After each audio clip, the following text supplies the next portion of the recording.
Thank you so much. And thanks for everyone for being here. It's a gift indeed to be with you all.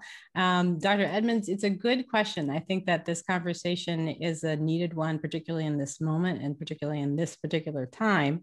I think when I think about Black futures specifically, I do think about Black womanhood and what that has meant, the kind of contours of Black feminism, the places and the questions that we have started, and where we and how far we still have to go. I think in this particular moment, as we think about Black Lives Matters, as we think about the founders of Black Lives Matters and the kind of intersectional and interdisciplinary ways of being in that movement, what we recognize is that the categories that we have used as a people and even in Black intellectual thought are not broad enough, basically, to create a space for what we need now.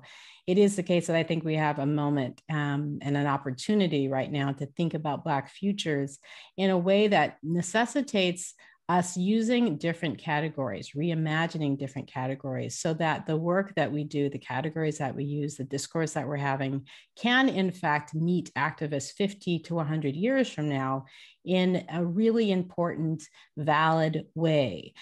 There is a sense in which the split of many Black churchgoers and the Black Lives Matters movement is still with us. That is to say that in some ways, the ways of thinking of Black liberation theology, even the ways of thinking about the Black civil rights movement, was not wide enough, was not big enough to hold everyone and to honor everyone's identity who identifies as African or part of the African diaspora.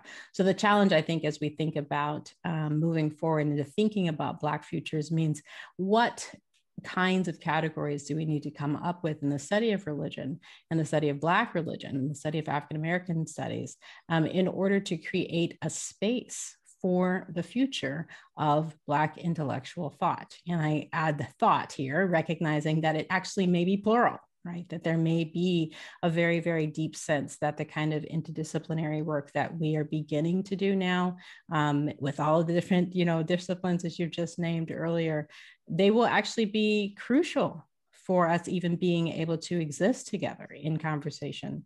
I think one of the gifts of Black Future is to really dig into the hope that we are one. These very, very deep and old understandings of Ubuntu.